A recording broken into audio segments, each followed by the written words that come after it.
Muy buenos días, bienvenidos, bienvenidas todas, bienvenido al panel, querido Monseñor Ojea, gracias por acompañarnos. En nombre del Padre Obispo Eduardo Redondo, Obispo Auxiliar de Quilmes, damos bienvenida también, además de los panelistas, al Padre Obispo vecino, Maxi Magni. Está presente también el Padre Obispo Juan Carlos Romanín, ¿cierto?, del Departamento de Migraciones de la Argentina, del Episcopado.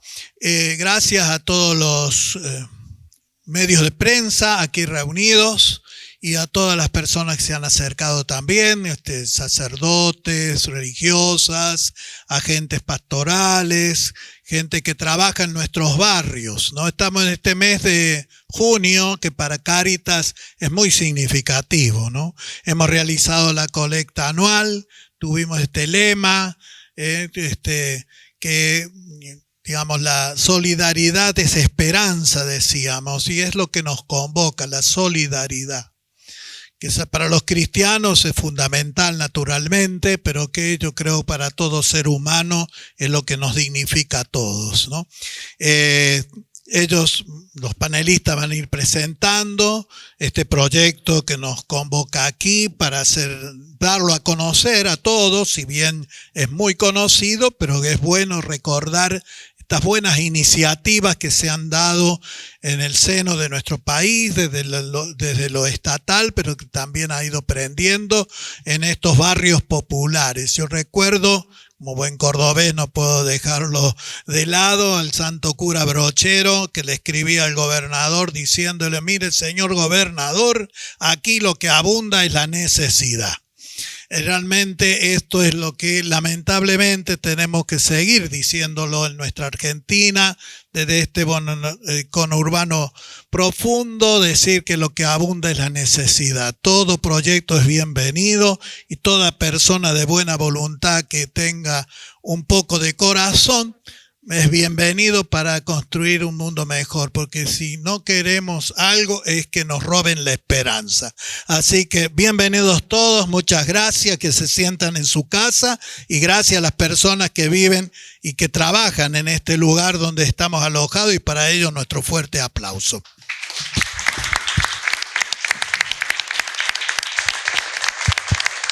Bienvenidos, bienvenidas todas. Agradecer, como dijo el padre, la presencia de mis hermanas del servicio de San Francisco y también de los jardines que funcionan acá en el barrio, que son proyectos de Cáritas y que, bueno, a mí siempre me gusta recibir muy bien a los que viven conmigo en mi barrio. Así que les agradezco que hayan venido, que se hayan convocado.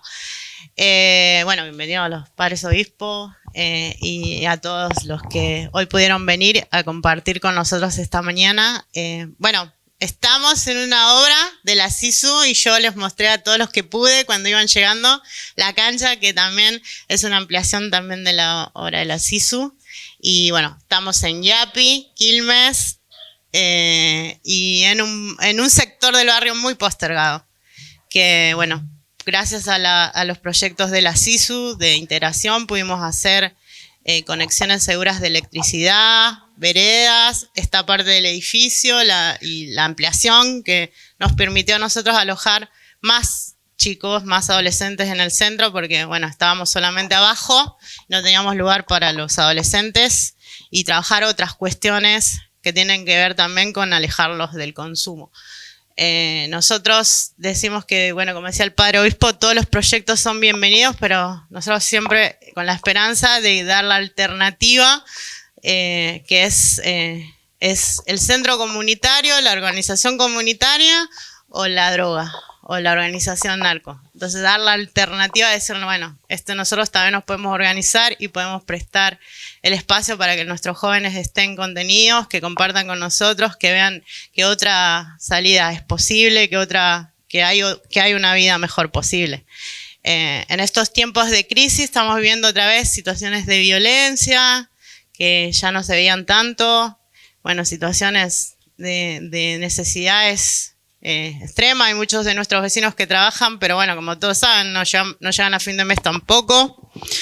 Y bueno, para nosotros el proyecto, la ejecución, toda la mano de obra fue autogestionada con vecinos nuestros, que muchos fueron mujeres que no sabían nada, que aprendieron, o sea, también el proyecto fue de formación en oficio, la ejecución completa fue con vecinos del barrio, y bueno, nos llevó, como decía también, no recuerdo ahora quién, la transparencia en la gestión. Nosotros administramos los fondos de Cáritas Quilmes y se pudo hacer todo lo que estaba proyectado hacer, inclusive expuesto el proyecto a la inflación que tuvimos los últimos meses, porque esta obra se terminó en abril y nosotros sufrimos todo lo que fue la inflación, igualmente pudimos ejecutarla y llegar a cumplir los objetivos. O sea que la organización comunitaria puede ejecutar proyectos. Así que bueno, otra vez, bienvenidos a todos y espero que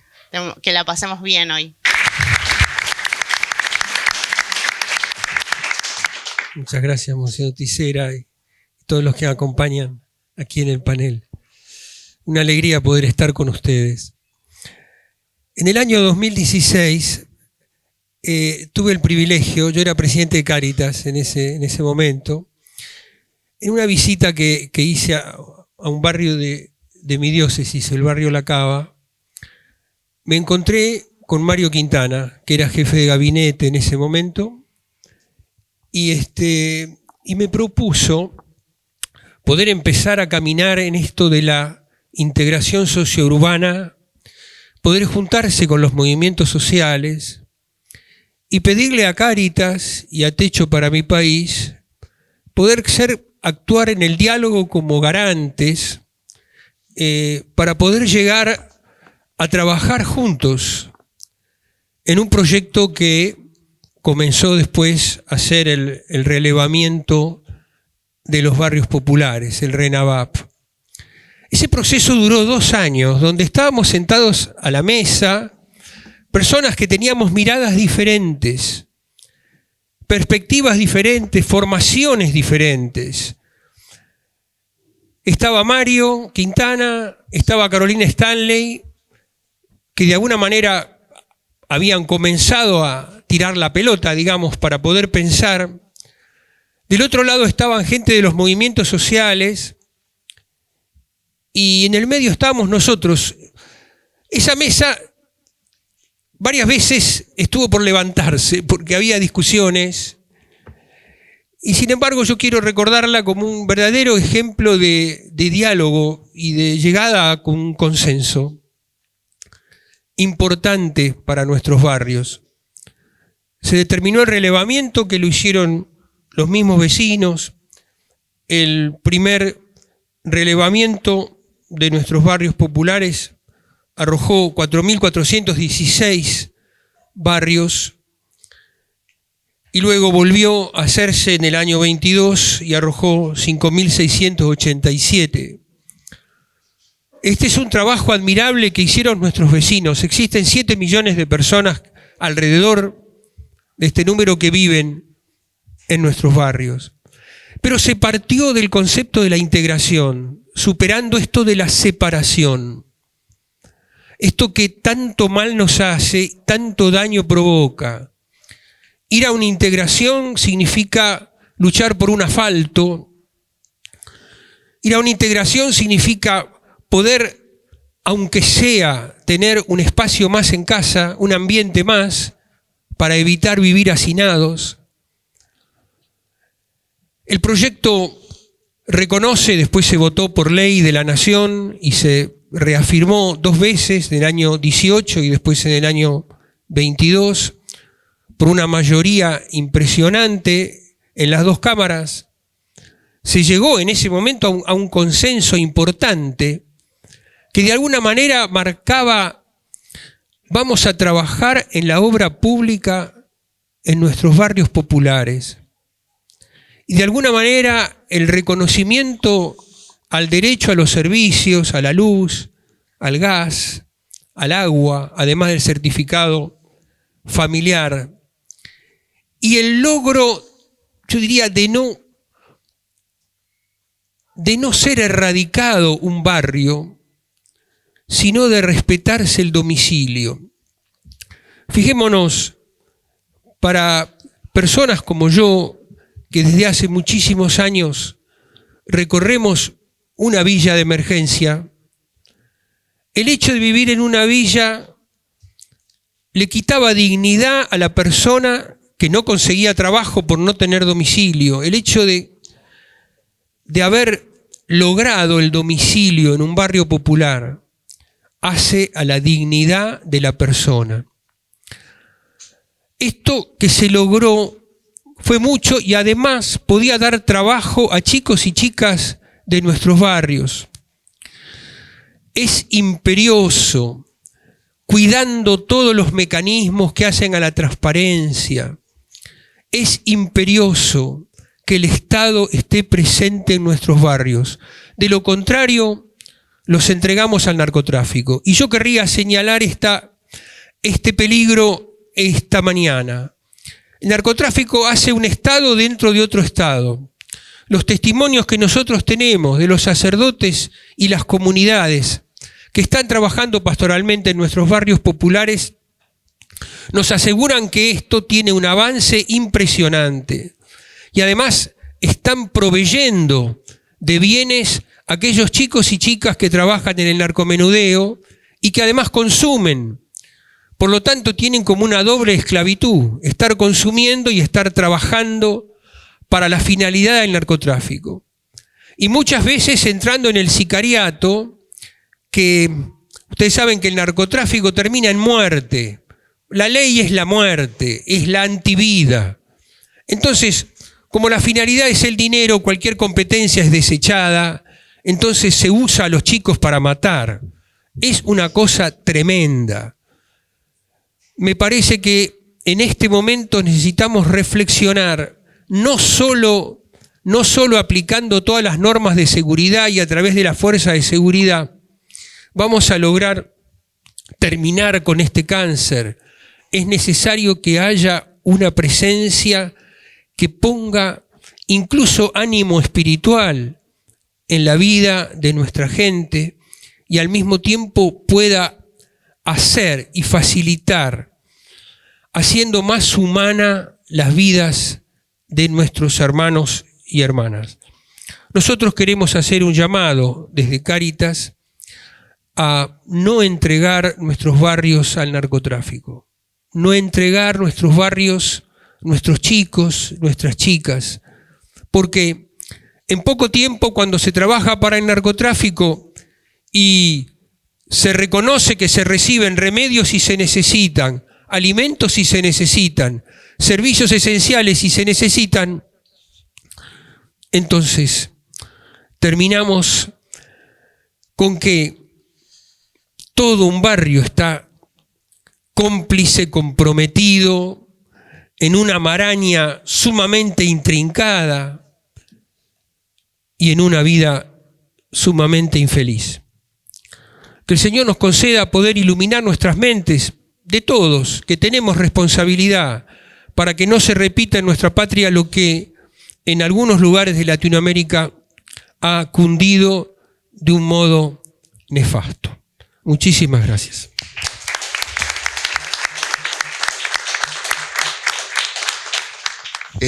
Bueno, le quiero agradecer a todos esta invitación, un orgullo, un honor y un gusto estar acá. Podría estar cualquiera de ustedes compartiendo el testimonio, sería igual de valioso. Para quedar bien con todos los compañeros obispos acá. Yo soy de Quilmes, Monticera, soy de Espeleta, pero después los años me hicieron que me case con una de San Isidro y me casé en la Catedral de San Isidro. Así que también estamos bien ahí. Nos casó el padre Pedro Echen, tío. Después les cuento cómo el de Espeleta enganchó a la de San Isidro, ¿no? Somos así, los del sur, ¿no? Quintana, somos encantadores. Y tengo el boliche en Capital ahora, entonces más o menos bien. Ahí estoy con todas las sucursales bien. Bueno, hay tantas cosas para decir, no quiero pasarme del tiempo, voy a tratar de tirar 2, 3 reflexiones, pero lo que más me interesa es el diálogo que se dé después acá y con todos ustedes, ¿no? Me quiero agarrar esta palabra del encuentro, de celebrar este encuentro, y que como decía Monseñor, nace de un encuentro esto, nace de un encuentro. El gran encuentro que describiste vos, a nivel personal, nació de un encuentro con Mario, a quien yo no conocía para nada. Yo hacía muchos años que estaba estudiando y volví a estudiar y viviendo en Europa, y lo conocí de casualidad, y entre otras cosas me dijo: dejate de joder, volvete, venite con nosotros. Y para mí era raro porque yo era de los otros, ¿no? O sea, yo no tenía nada que ver ni con en ese momento, ni con el PRO, ni con Cambiemos, ni con nada. Pero ese encuentro, que me acuerdo como si fuera hoy, que nos encontramos en un lugar que nos presentó un amigo, para mí fue muy potente. Y en un momento él me empezó a plantear esto mismo que contó Monseñor, de que se estaba dando este encuentro de organizaciones para hacer este primer relevamiento. Entonces digo, si a mí esto es lo que, como economista que se dedica a las cuestiones sociales, el desarrollo, si esto es lo que yo creo que está bien, ¿qué me importa que lo esté haciendo uno que no es de mi partido? Porque yo en este momento lo único que sabía de Mario era que era funcionario de Macri. Entonces yo fui medio con desconfianza. Y dije, no, pará, hay que bajar la guardia. Y algunos amigos, compañeros me decían: estás loco, ¿qué vas a hacer? Volver a Argentina. Y para trabajar en el gobierno, estás en pedo. Quédate ahí, no hagas nada, no vayas. Con esto, que son todos unos garcas. Dije, no es así. Y ahí, contra el consejo de varios amigos y con el apoyo de otros, dije, toca hacer esto, porque me pareció que hay algo muy potente ahí. Y ahí, el día 1 la conocí a Fer Monticelli, gran protagonista de todo esto, a la propia Ferminio, que hicimos una obra como la que describió acá la compañera, pero en la Cava, en tu propio espacio y en espacios de vecinos, discutiendo la ley en el Congreso, en el proceso participativo. Así que sin encuentro no había nada, no había proceso, no había ley, no había iniciativa, y sin que muchos bajen la guardia y se permitan encontrarse. Así que eso me parece que hay un valor intrínseco en ese encuentro, que tampoco fue un encuentro fútil, un encuentro verbal, un encuentro teórico, un encuentro de hacedores. Eso es lo más potente.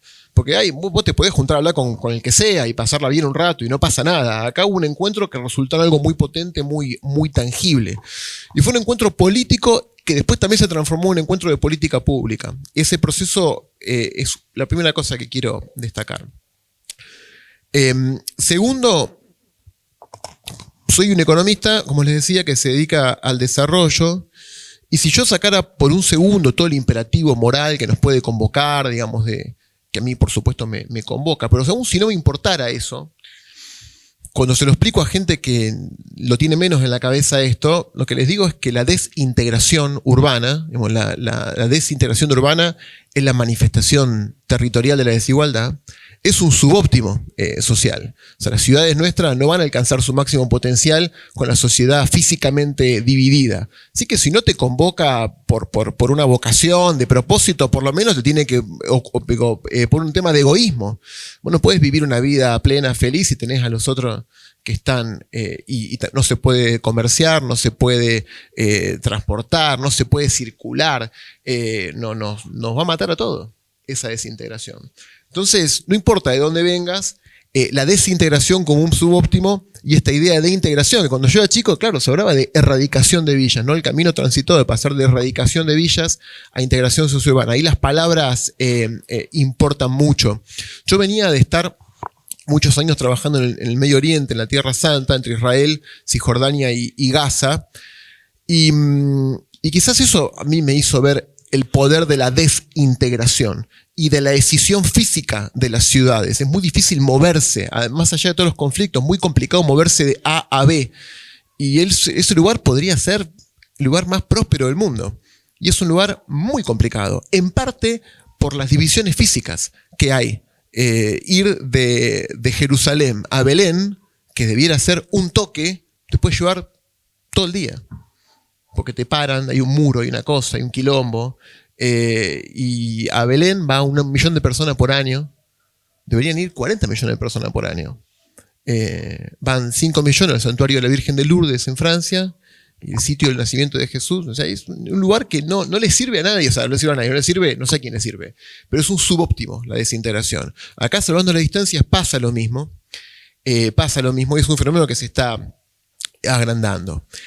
Entonces, en esta defensa del camino yo creo que más lo vamos a poder defender cuanto más y mejor hagamos y de manera transparente para generar esa integración. Quiero dejar acá dos, tres cositas que me parece que más allá de esta reivindicación, por lo menos poner en la mesa 3 temas que veo como desafíos de cara al futuro.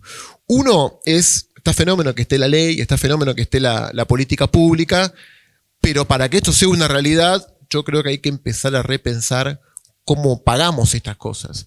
Porque ahora obviamente que la política, cuando terminamos este marco normativo en el 19, vino la gestión de Alberto Fernández, vino Fernanda, el instrumento financiero que dejamos previsto en la ley, el FISU, el famoso FISU, fue nutrido de recursos del tributo del impuesto país, pero después se corta, porque viene uno que dice, no, el Estado no, que los vecinos hagan el puente, jódanse.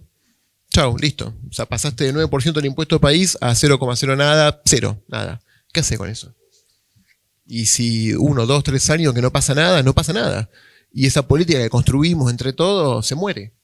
Entonces yo creo que no los voy a aburrir con esto, pero sí siento que hay muchas otras maneras de que yo creo en la acción estatal y el Estado, junto con las organizaciones, junto con la iglesia, junto con la sociedad civil, creó un instrumento muy potente.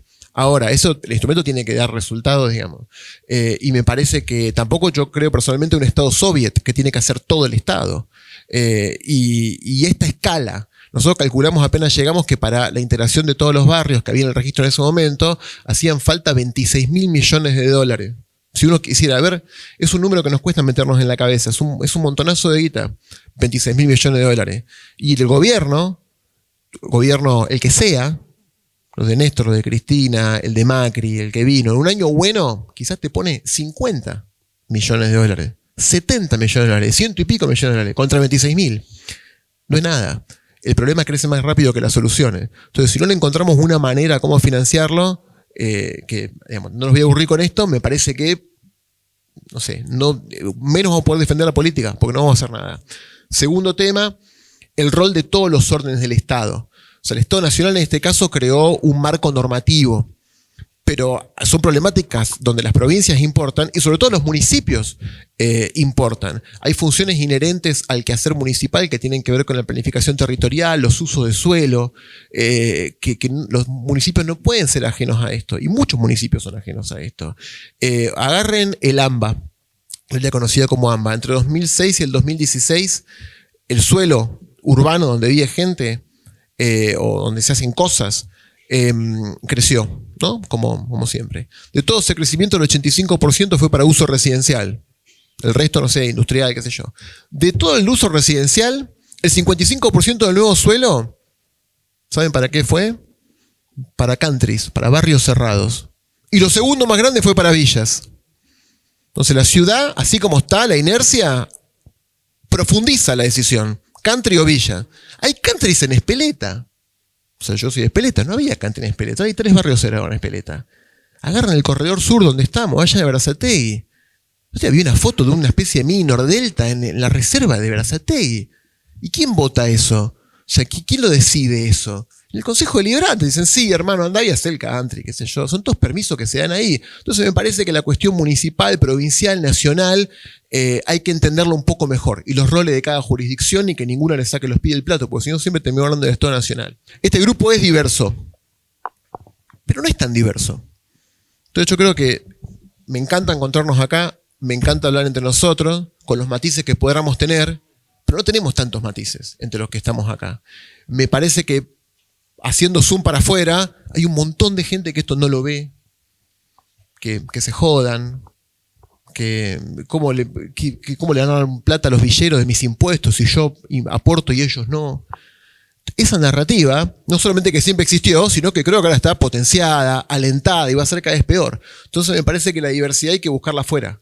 O sea, que esto sea un germen que nos invite a salir y a entusiasmar a otros y a ponerlo en valor. Así que cómo lo escalamos, defendámoslo, cómo lo escalamos, cómo llamamos a todos los órdenes del Estado y cómo salimos al encuentro de otros, reivindicando ese encuentro que nos encontró a nosotros en primer lugar. Y les vuelvo a agradecer, sé que me pasé, pero quería quedar bien con los hermanos obispos al principio contando. Así que bueno, gracias a todos y con muchas ganas de compartir. Me siento realmente honrado de poder ser parte de este diálogo y Te agradezco, Oscar, el recuerdo de ese primer momento. Quiero también pedirle un aplauso a Fernanda Monticelli. Ha sido una protagonista a lo largo de todos estos años.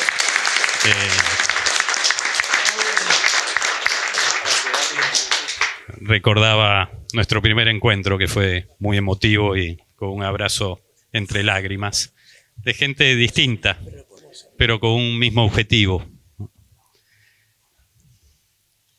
Esta alegría se ve un poco empañada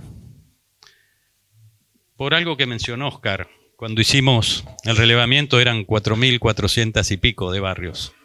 Hoy son más de 6.000.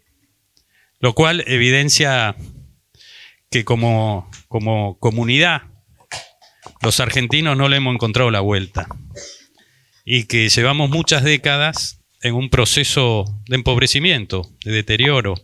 Si pensamos que hace 50 años menos del 5% vivía debajo de la línea de pobreza, más allá de discusión de mediciones y demás, y que hoy estamos cerca de la mitad.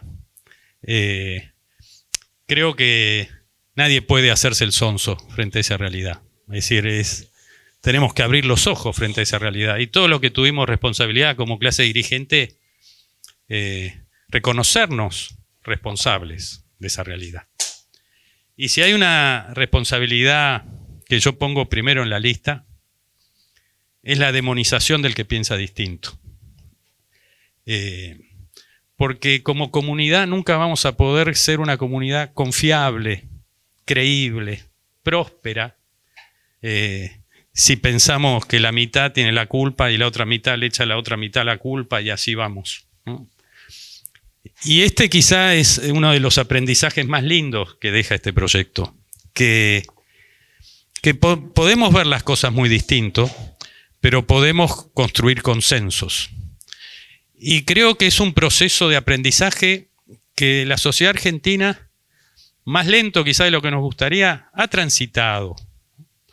Yo digo que la recuperación democrática en el 83, con todo el dolor sobre el que nació, es un consenso entre los argentinos. Hoy nadie quiere abandonar esa democracia. Es una lección aprendida entre todos y que nos encuentra a todos del mismo lado. Yo creo que ese es el camino. Aprender para construir consensos y poder empujar todos para el mismo lado. En mi mirada, eso llama a una cultura del abrazo, no del denostar a otro. Jesús nos llama a eso. Yo siento que el reino de Dios que Él propuso hace 2000 años era un reino donde hermanos y hermanas vivíamos en la confianza. Y no me cabe ninguna duda que en el corazón de cada humano habita ese anhelo de esa sociedad. Con lo cual, yo creo que esa es la llamada.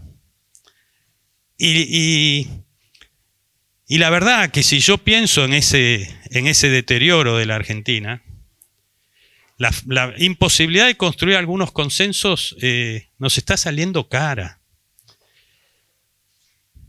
Y para mí uno de esos consensos es que no vamos a salir de la pobreza si no tenemos orden macroeconómico. Hoy tenemos un gobierno que ha puesto el orden macroeconómico por encima de todas las agendas. Cada uno podrá tener sus diferencias, pero ojalá sea exitoso, porque necesitamos el orden macroeconómico. Necesitamos un Estado que no tenga déficit fiscal, porque eso genera inflación y genera pobreza y genera falta de trabajo, y así estamos. Es decir, podría ser un consenso de los argentinos. Ahora, ese Estado tiene que tomar decisiones. ¿Cómo se llega a ese superávit fiscal? Y seguro que no es cortando la ayuda a los que más la necesitan. Seguro. Es decir, si tuviéramos que poner una prioridad, siempre la prioridad tiene que ser el más vulnerable. Yo estuve haciendo unas cuentas nomás para darles una idea. Con lo que perdió Aerolíneas Argentinas de que se estatizó, se hubieran urbanizado la mitad de las villas del país. Con el subsidio que se le da a 4 industriales de Tierra del Fuego, en 20 años se urbanizan todas las villas del país. Entonces, no es un tema, acá no estamos para decir, che, no importa la inflación, no importa el déficit fiscal, urbanicemos. No, sí nos importa. Nos importa que no haya inflación, nos importa que no haya déficit fiscal. Lo que estamos diciendo es con qué prioridades definimos las cosas.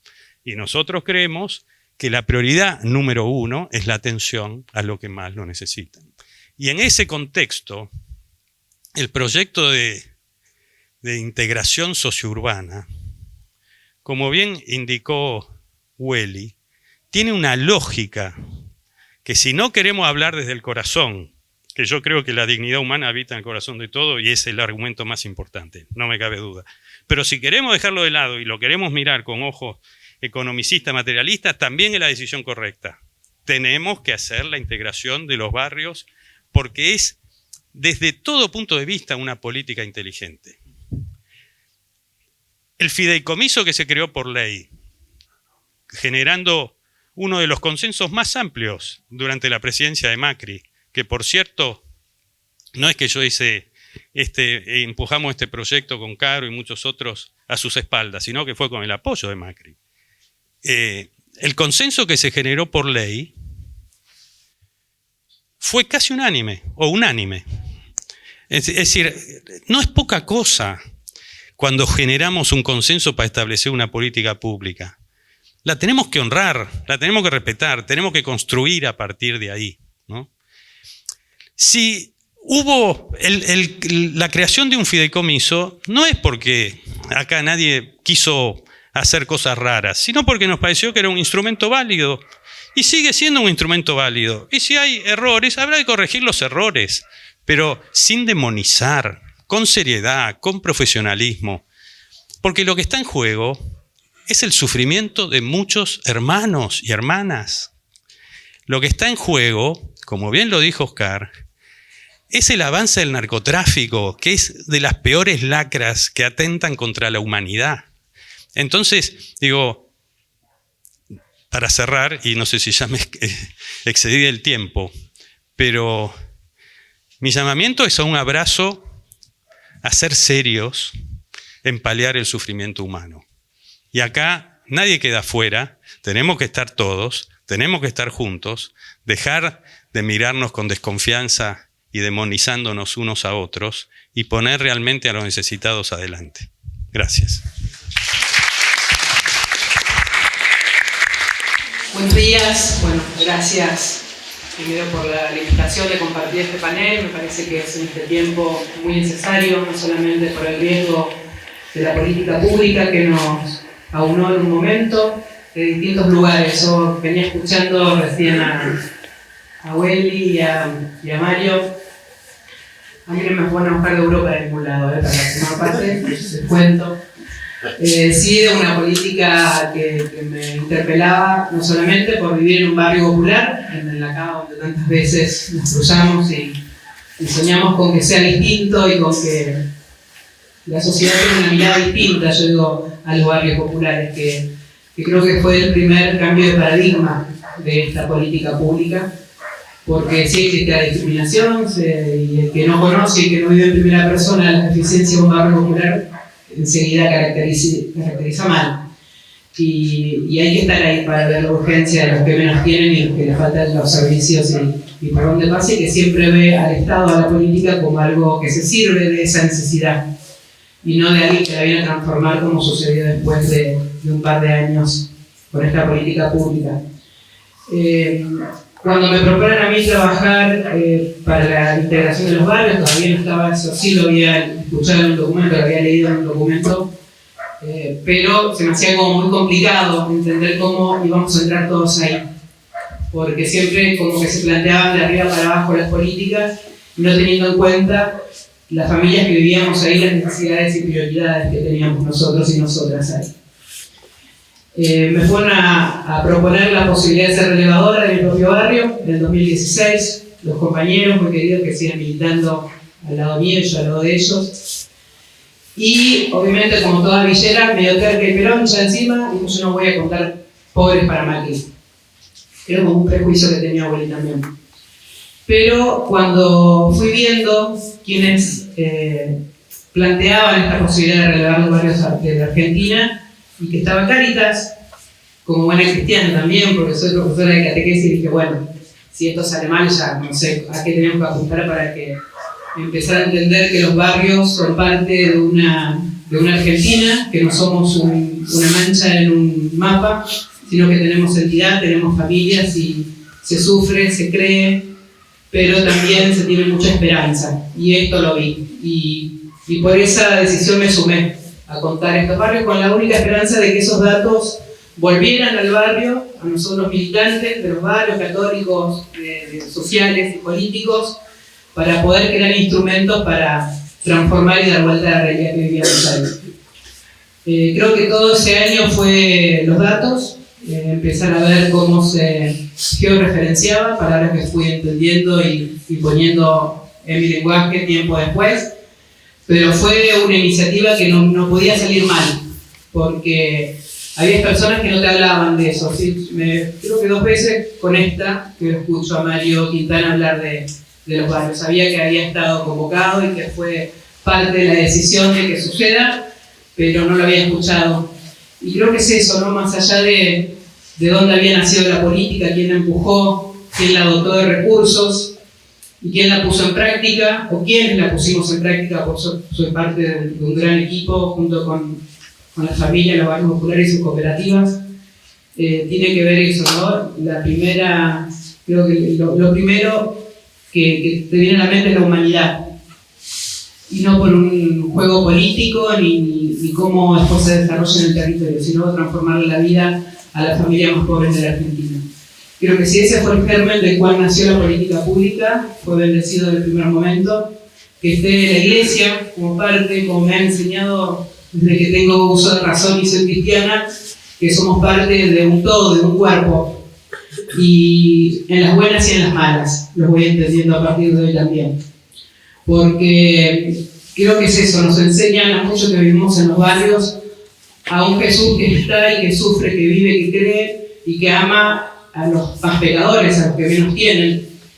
Y eso no está disociado de la realidad o del Estado o de la política. Creo que es todo. Al ser una institución de iglesia, creo que en este tiempo tan atacado, como somos muy atacados también quienes formamos parte de un Estado y formamos parte de la política de integración urbana, creo que nos viene a interpelar cómo salir a defenderla, porque la han financiado. Y eso creo que fue una de las políticas, lo dijo el arzobispo de Buenos Aires en la homilía, entre otras cosas que fue escuchando maravillosas, como lo que leyó el padre Toto. El padre Jorge García Cuerva decía que era la política que había transcurrido 2 periodos de gestión distintos, porque uno fue el de Macri y después el de Alberto, y que eso se respetaba y que eso había que llevarlo adelante porque se había entendido en el Estado que había que atender a los últimos de la fila. Pero bueno, suceden cosas y pasa que ahora no está ese recurso. ¿Qué repercusión tiene eso en nuestros barrios? Creo que eso es lo que más preocupa, porque más allá de los consensos que pueden haber políticos, de acción, con el tema de los recursos económicos, más allá que el fideicomiso recién nos pudimos armar el primer año de gestión, esta parte no me deja mentir, en noviembre del 20, plena pandemia. Hasta ese momento solamente teníamos un recurso del Tesoro Nacional que no nos dejaba casi hacer nada, más allá de la pandemia tampoco nos dejaba ir al territorio, pero sí fue importante el aporte solidario y extraordinario de las grandes fortunas que salió por ley por única vez y que nos dejó la posibilidad y nos dio la posibilidad de pensar en transformar una realidad y no hacer algo cosmético, no solamente ir a hacer un salón de usos múltiples, hacer pequeñas cosas, sino pensar en llevar agua, electricidad, cloacas, colegios, como decimos también en La Matanza y en tantos lugares de la Argentina que se pudo regar con esta política que fue en su momento quizás pensada solamente en atender a los últimos de la fila, pero se transformó en una política transformadora de las familias más pobres. Hoy que no está esa política y todo lo que había generado en 4 años de gestión que nos dejó llevar adelante hasta ese momento, cuando recibimos la secretaría, tenía recién 2 años, ¿no? Porque no me acuerdo tampoco. Que desde el gobierno de Alberto Fernández y Cristina Fernández pudieron también los distintos diputados y senadores financiarlo con este aporte solidario y extraordinario de las grandes fortunas. Ese recurso porque sabíamos que iba a ser mirada la Secretaría de una manera distinta, porque hasta ese momento no había ninguna política pública que tenga fondos exclusivos para los barrios populares. Empezamos a hacer todos los controles donde iban a poder tener en tela de juicio nuestra política en ese momento tan desarrollada en todo el país. Más allá del ataque que tenemos, como tenemos la conciencia tranquila y podemos dar cuenta de todo lo que hicimos en el Estado, lo que sí no podemos nosotros es frenar lo que está pasando, como decía recién el padre Oscar, el avance del narcotráfico. Que ya estaba, me tocó visitar muchos barrios de la Argentina diciendo que había un estado paralelo. Y como el mal, no te va a parecer, me enseñó también un cura, disfrazado de demonio, vestido de rojo y con un tridente, se va disfrazando de cosas que en la necesidad que hoy viven los barrios se están naturalizando como que ¿por qué no? Los mismos narcos que antes hacían el narcomenudeo de los barrios, hoy te ofrecen un trabajo que no tiene que ver con el narcomenudeo, por ahí tiene que ver con sostener, con la construcción o con la limpieza, mismos edificios que hacen los narcos dentro de los barrios, o financiando una olla popular, porque cuando se retrae el Estado avanzan estas clases de economía y entre tanta necesidad, ¿quién es uno para juzgar de dónde saca una familia para darle de comer a sus hijos? Esto es lo que va logrando la retracción del Estado, donde no ponen recursos, donde los que menos tienen, donde no hay personas que quizás con pensamientos en las antípodas de lo que puede tener una persona, piensa en la necesidad y humanismo para transformarlo. Es esto lo que vamos viendo. Las cooperativas achicaron, ya no hay tanto trabajo y esos mismos compañeros que las cooperativas tenían un trabajo social con ellos, no solamente de trabajo que sucedan las obras, hoy son mano de obra barata para el narcotráfico dentro de nuestros barrios. Y esto lo vemos todos los días. Es muy difícil hacer pensar o hacer sentir esto mismo que uno siente en un barrio a una persona que no vive, que no se sobresalta a la medianoche de las detonaciones de las balas, que salís y no sabés si volvés con un tiro en la pierna o no, o que tus hijos están en manos de que en la esquina le ofrezcan droga. Si no vivís en un barrio no puedes tener la misma urgencia. Por eso esta política tiene algo distinto, no solamente donde fue creada en el corazón de quienes fueron apoyadas y transformadas, sino también en esta mano de obra que hoy en los barrios se siente con la desesperación de dónde sacan para comer. Por eso digo, también me suma el llamado de muchos de nuestra parte, de la Iglesia, porque me siento parte, de que vuelva a financiarse y que no haya miramientos políticos como lo fue en esta gestión. La gestión que nosotros llevamos adelante con Fray García Monticelli no hacía diferencias políticas para llegar a un barrio, porque primero estaba la necesidad, primero estaban nuestros hijos e hijas que están en manos de cualquiera que hoy les puede cambiar la cabeza, hasta naturalizando el narcotráfico. Eso es lo que está pasando en nuestros barrios. Y somos lo único frente las iglesias, los clubes y las organizaciones sociales.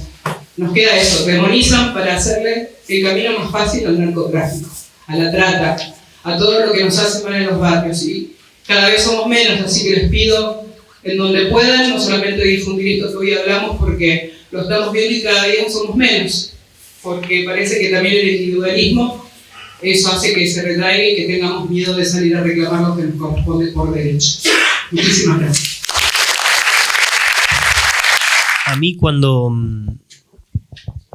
recién compartían las personas que de alguna manera hicieron nacer este proceso de integración social urbana que hoy estamos compartiendo y del que de distinta manera hemos sido parte, y en honor también a quienes nos convocaron hoy, me recordaba a 4 principios que propone el Papa Francisco desde hace muchos años. Creo que el primer discurso en el cual habla de esto es en el 70 y pico, a los jesuitas en el Colegio Máximo, y después lo fue refinando, que yo creo que son pertinentes, y el otro día con Fer Monticelli y con Fermiño lo compartíamos también en una conversación, y que hacen a la política de integración social urbana y a cómo hacer pueblo y a cómo construir comunidad desde la política de integración social y urbana. El primero de esos principios es que la realidad es superior a la idea, que es más importante de alguna manera lo que hacemos, lo que es, lo que podemos tocar, que mucho de lo que podamos decir, que los discursos o que las ideologizaciones con respecto a cómo se integra o no se integra. Y creo que ese principio es muy importante para quienes han hecho nacer esto, porque muchas veces, y se escuchaba recién en las palabras de Fer, hay tristeza con respecto a que hoy no está financiado como estaba en otro momento la propuesta de integración social urbana, y eso genera, entre otras cosas, que el narco crezca en los barrios y muchas otras consecuencias negativas.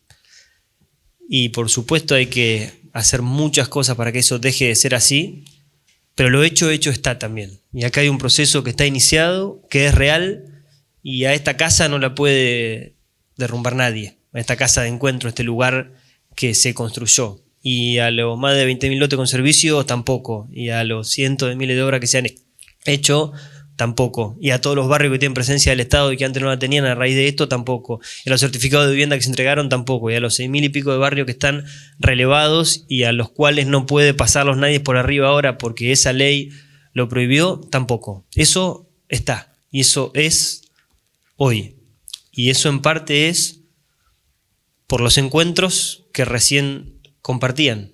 El segundo de los principios es esta idea de que el todo es superior a la parte, de que somos más cuando nos encontramos y cuando nos encontramos los distintos. Y la historia de la política de integración social urbana es una historia de encuentro de los distintos, de distintas personas con distintas ideas, con distintas trayectorias, distintas organizaciones también. El primer relevamiento que Techo hace es en La Plata en el año 2009. Y a raíz de eso entra en conversación con otras organizaciones y con la iglesia y se va potenciando ese trabajo y termina en el 2016 en la propuesta que se hace en conjunto y que se abraza desde el gobierno nacional y que termina en el Reglamento Nacional de Barrios Populares, del cual participaron todas las organizaciones y personas que están acá y muchas más. Esa búsqueda de armar un todo más grande. Yo personalmente creo que el todo en que tenemos que pensar es la Argentina como país, que necesita orden macroeconómico y que necesita inversión en los barrios populares, y que es una falsedad absoluta plantear esas dos cosas como polos irreconciliables. Es mentira que no se pueda hacer. Es una falsa dicotomía. Es parte del quilombo que tenemos, que ponemos en general a la parte tan adelante del todo, que defendemos un pedacito de la mirada, no miramos la película entera, y si no miramos la película entera no va a haber desarrollo. Y me parece que esta política es testimonio de poner al todo por arriba de las partes y de poner a los barrios y a los hombres y mujeres que habitan en los barrios primero, con una conciencia muy potente y muy importante, que es que no hay libertad si yo no tengo un techo abajo del cual dormir, si no tengo agua potable para tomar, si no tengo electricidad, y si cuando salgo tengo miedo que me ponga un tiro, en el mejor de los casos en la pata, en el peor de los casos en la cabeza, un narco en la esquina de mi casa. Eso no es libertad. Es mentira que hay libertad en la Argentina hoy, en los barrios populares, en la medida en que no hagamos la inversión que tenemos que hacer desde el Estado y desde los otros mecanismos que también Welly y Mario apuntaban, que tienen que estar presentes para que pueda tener la escala que tiene que tener esta política. Tercer principio, la idea de que el tiempo es superior al espacio. Y creo que ahí también tenemos que encontrar esperanza. La integración social urbana de los barrios populares no se resuelve en un periodo de gobierno ni en dos. Es un proceso largo, es un proceso que está iniciado y que para cada uno de nosotros inició en distintos momentos. Para mí inició cuando María Miller estaba presidiendo el centro de estudiantes donde yo estudiaba y me invitó a conocer el barrio Ramón Carrillo. Gustavo era párroco de ese barrio y Bergoglio iba a hacer la fundación de la parroquia, porque no era parroquia en ese momento y la estaban arrancando. Ahí escuché también la primera vez la palabra integración. Nosotros hablábamos más de urbanización y aprendimos que iba más por el lado de la integración en los documentos de los curas de los barrios populares. Bueno, ahí arrancó para mí, pero para cada uno de ellos arrancó en momentos distintos. Y ni hablar para los vecinos y vecinas de los barrios, cómo esos procesos arrancan en distintos momentos. Y lo que creo que tenemos que hacer es fortalecer esos procesos. Cada momento del proceso de la integración sociourbana tiene su tinte. El de ahora pareciera ver que tiene que ver con generar otra vez otro consenso, que no es el anterior, que es con otras personas que probablemente no piensen como estamos pensando nosotros, pero a las cuales también tenemos que tenderle puentes. Y hay que tender puentes y buscar el encuentro hasta que duela. Y cada uno se puede imaginar con quién le dolería sentarse para tratar de convencerlo de que hay que invertir en barrios populares. Bueno, a ese o a esa hay que ir a buscar. Eso es lo que pasó cuando esto nació, es lo que tenemos que volver a hacer ahora. Por supuesto habrá, y voy al último principio, que es que la unidad es superior al conflicto, lo cual no implica negar el conflicto. El conflicto es parte de la vida humana y de cualquier relación, pero el desafío grande es superar ese conflicto. Si la política se queda en el conflicto y abrazando el conflicto y solamente en el conflicto, no hay resolución. La política está justamente para que podamos superar ese conflicto. Y creo que hay pistas para hacer ese camino. Uno tiene que ver con el encuentro, como recién proponían. Otro tiene que ver con lo aprendido. La Fundación Fundar acaba de sacar un documento muy potente sobre integración de barrios populares que de alguna manera recoge todo lo que se ha aprendido acá y en otros lugares de Latinoamérica. El animarnos a buscar el ejemplo propio y el ajeno también es importante. Desde el encuentro, desde los contenidos, desde el animarnos a sentarnos con el que realmente piensa distinto, creo que es posible hacer esta patriada, que sigue siendo la misma de cuando arrancó el RENAVAP y que sigue siendo la misma que impulsaron Cáritas, Techo y los distintos gobiernos que apoyaron esta política. Y para terminar, porque son tiempos en muchos sentidos muy, muy jodidos, hay un poeta alemán que también el Papa recoge que dice: donde crece el peligro, crece lo que nos salva. Y yo creo que cuando uno ve las obras que han levantado hombres y mujeres en barrios populares, poniéndole barrera al narco, poniéndole barrera al hambre, poniéndole barrera al no tener a dónde dormir, poniéndole barrera a la inseguridad y haciendo crecer ahí gérmenes de hermandad, de solidaridad, de libertad, de crecimiento, de posibilidad de que cada uno y cada una pueda forjar su propio destino y forjemos un destino colectivo, ahí creo que hay esperanza, y a esa esperanza tenemos que mirar siempre que la perdemos, porque son tiempos donde muchas veces se pierde, pero creo que volviendo al barrio y viendo lo que desde ahí se construye, podemos sumarnos a eso para seguir haciendo crecer cada barrio de la Argentina y a la Argentina misma. Muchas gracias. Muchos por ahí no quisiéramos que existieran las villas como existen, el nivel de marginación que viven muchas hermanas y hermanos, que lo ejemplificó muy bien Fernanda Miño recién, esas vivencias que tienen los vecinos y vecinas comunes de los barrios, pero es una realidad que existe. Y entonces hay que buscar cómo la abordamos. Son 6.467 barrios populares que están relevados, que están georreferenciados, como vamos aprendiendo a usar ese lenguaje también. Es una realidad que existe. Las ideas se pueden debatir, la realidad hay que discernirla, cómo abordarla. Y esta política pública de la integración de los barrios populares es un modo bien concreto de cómo abordar esta realidad.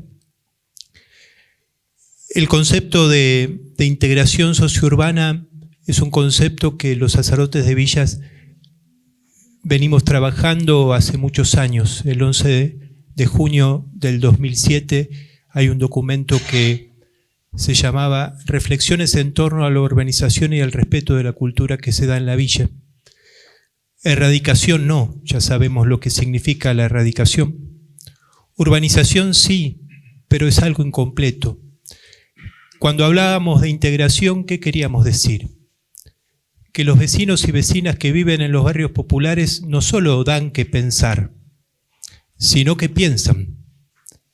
No solo despiertan sentimientos de misericordia, en algún caso de temor ante lo desconocido, sino que sienten.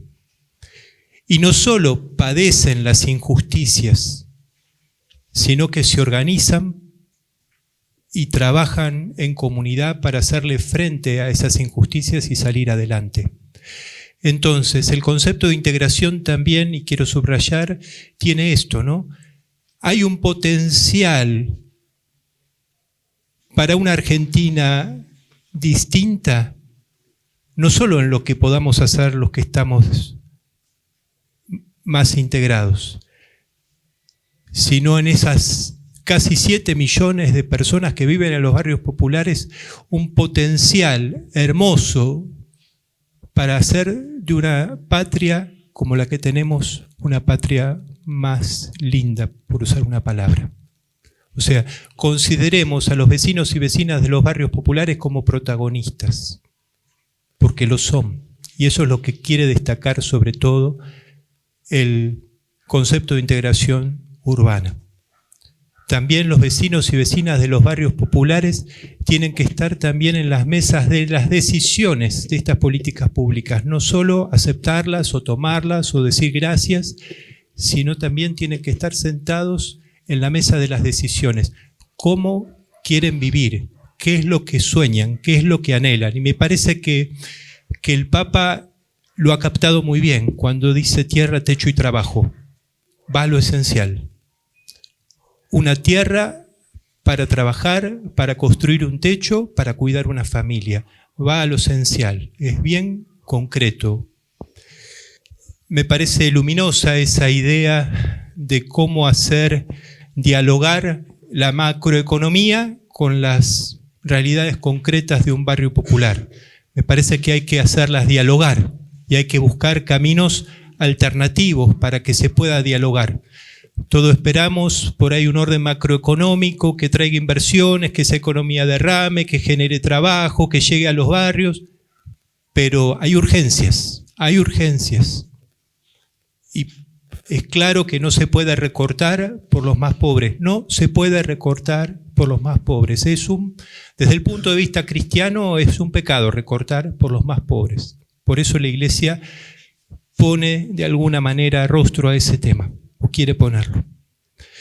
Entonces hay que entrar a veces en diagonal a los temas, ¿sí? Y este es un modo, es una política pública que entra en diagonal a los temas porque resuelve cosas cotidianas y concretas y da herramientas también para esos vecinos y vecinas que son protagonistas, ¿no? Porque un comedor comunitario no se queda solo en un comedor comunitario. Al poco tiempo esas mujeres que son las grandes protagonistas empiezan a pensar y bueno, necesitamos un espacio de primera infancia. O vemos que hay pibes que están en la calle consumiendo, bueno, vamos a hacer un lugar y algo distinto y hagamos algo que se puede llamar un centro barrial. O sea, cuando uno da herramientas concretas y ayuda, los vecinos y vecinas son cada vez más protagonistas. Por último, entonces, decimos frente a la discusión Estado sí, Estado no, decimos una presencia inteligente y necesaria del Estado. Es una presencia necesaria del Estado porque si no el narcotráfico va avanzando y mata personas en concreto e hipoteca la vida de niños, niñas y adolescentes que en esos 6 millones de personas que viven en barrios populares, mucho más de la mitad son niños, niñas y adolescentes que no tienen ninguna responsabilidad, sino que padecen lo que nosotros los adultos hacemos. Lo bueno y sobre todo lo malo es lo que padecen. A veces, sin hacer ninguna crítica, pero para que se vea, si nosotros vamos a ir a ver a El Salvador, las cárceles para las pandillas, estamos llegando demasiado tarde. Lo que nosotros tenemos que hacer es una política de prevención para que no haya pandillas, por usar una palabra, para que no haya que construir más cárceles. Y una política de prevención es trabajar en la integración de los barrios populares. Por eso recojo el guante de lo que dice acá Juan Maqueira, de decir, bueno, aquel que parece que piensa súper distinto sobre estos temas, hay que sentarlo a la mesa y hay que hablar, discutir para sacar esta política pública adelante. Muchas gracias.